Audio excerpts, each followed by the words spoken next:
Parang nursing student. Nursing. I would like to thank the College of Nursing for coming for tonight. What is this? I'd like to welcome you all to the night show, John Mel on Campus. So named because it is held here in the College of Engineering Amphitheater, MSU IIT. Sa tanan, welcome to MSU IIT. MSU IIT, of course, undoubtedly the best university in Southern Philippines. Almost all of the baccalaureate programs are centers of excellence and centers of development.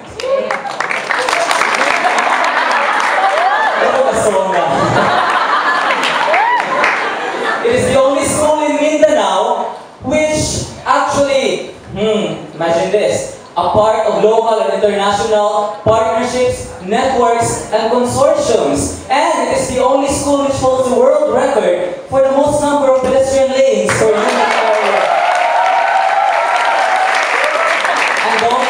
And don't laugh, because every academic institution or university must have an emblem. A symbol which carries the mission and vision of the academic institution. The University of the Philippines has the population statue. IIT has a pedestrian lane. Don't laugh! I will prove to you tonight that the pedestrian lane is a symbolism of the highest order. The long dashed line which extends indefinitely is a symbol of the continuity of knowledge. The bright and dark bands represent the moments of confusion and enlightenment that one encounters on his journey towards academic fulfillment.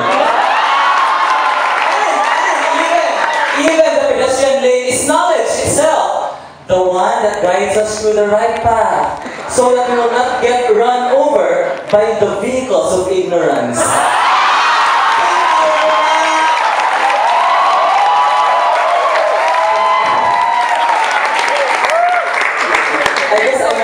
Spotlight thing. I cannot see.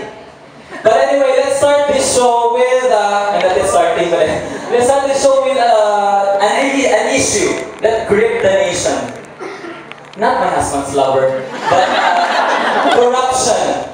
Corrupt politicians are perfect for a comedy show because this country have always elected political jokes. And don't worry if this will not be funny. The idea itself that those people are up there is hilarious. Question: why is it that we call men who bomb people terrorists, but we call men who steal the people's money honorable? Why is it that when we see a thief on the street, we beat him up, but when he's in a Barong Tagalog, we shake hands with him? Diba? Why is that so? Anyway, these people always tell you, why ni tanay sa umaabot na piniliay? Huwag kalimutan sa darating na halalan. And the public votes for them. Ning mga animal. These senators and congressmen have secured a spot in the bicameral house to plunder the people's money for themselves. And the people votes for them.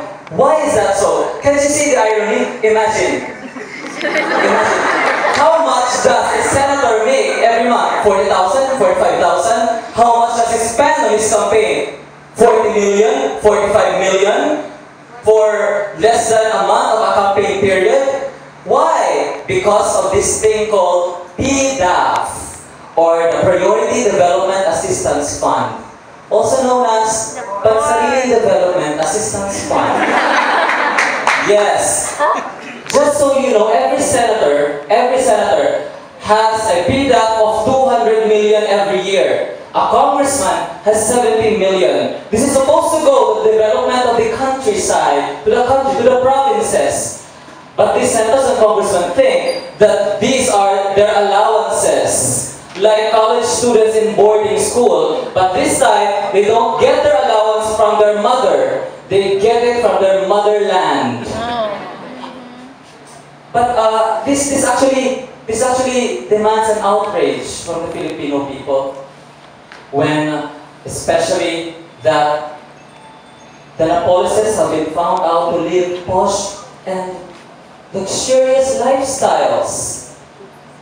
Napoleon's children were discovered to be posting their expensive purchases in social networks, the likes of a vintage half kaftan by Vivian Westwood Gold label, ironic arch mock by Obesity and Speed, mock bonnets by Opening Ceremony, and they were eating King's Hawaiian sweetbread and pork fingerlings with Capernaum aioli.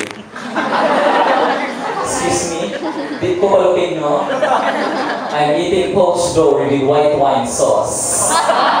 In Bisaya, inunon! Fucking inunon! I know lang yan, inunon. But what is poached dough compared to Capernaum aioli? And you know what? These people are very unscrupulous. The unscrupulous and businessmen and politicians have fucked this country up a little better for themselves. They were exchanging millions of pesos all by themselves while the rest of the country gets by with what a piso can buy. Hulog piso ng internet, hulog piso ng tubig, tatlong piso ng mga asukal, uwil, asin. It's getting so bad that at any moment now, expect na lang ko na ako'y bayan ng upatol, hulog piso malaki. Piso ka ba? Bakit? Insert coin.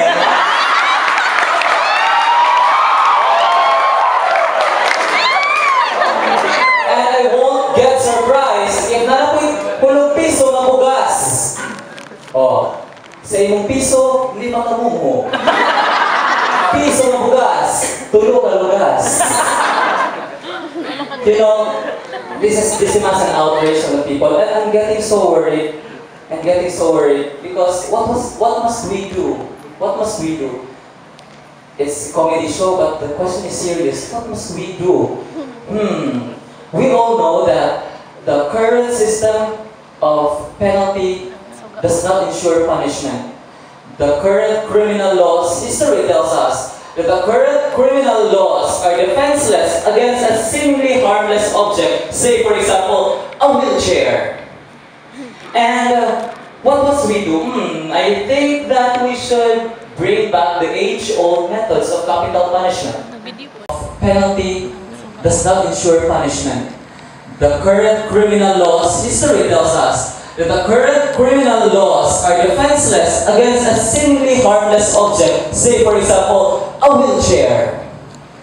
And what must we do? I think that we should bring back the age-old methods of capital punishment. Say, the guillotine. The guillotine has been the official method of capital punishment in France until 1981. We could use some guillotine in our politicians. We could use some big blades. And let's make it public. And because we're tired, we're very tired of the usual shows in private television that involves babaeng ahas, babaeng tuko, babaeng sirena, and other characters that fly in silly outfits. Babaeng sirena, I think that's a redundancy. But other characters that fly in silly outfits. Let's ask the major television networks to televise these executions. The Monday night beheadings. Official mo, pupugutan ko. Sponsor, Gillette. But the guillotine is not original, you know. We just copied it from France. You know, it's nationalistic. Pre-Hispanic Philippines have a list of methods of punishment that we should actually use today. We could use some of it today. What's the purpose of studying History 1? Let's make history repeat itself. We could use some boiling water for these politicians to dip their hands into. Ang mapasok, guilty.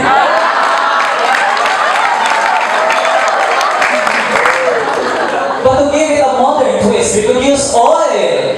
Boiling oil. Bring the oil to a good boil. Sponsor, Granex. How about a man-to-man combat? You know, in pre-Hispanic Philippines, people are, especially suspects, are allowed to fight each other until someone dies dies, and the one who survives is innocent. Why can't we use that live with no commercial breaks via satellite in the Senate? Imagine Senator Bong Revilla fighting against Senator Lito Lapid. And we will ask Star Cinema to take the whole performance and make it a movie entitled Ang Panday versus Nandong Putik.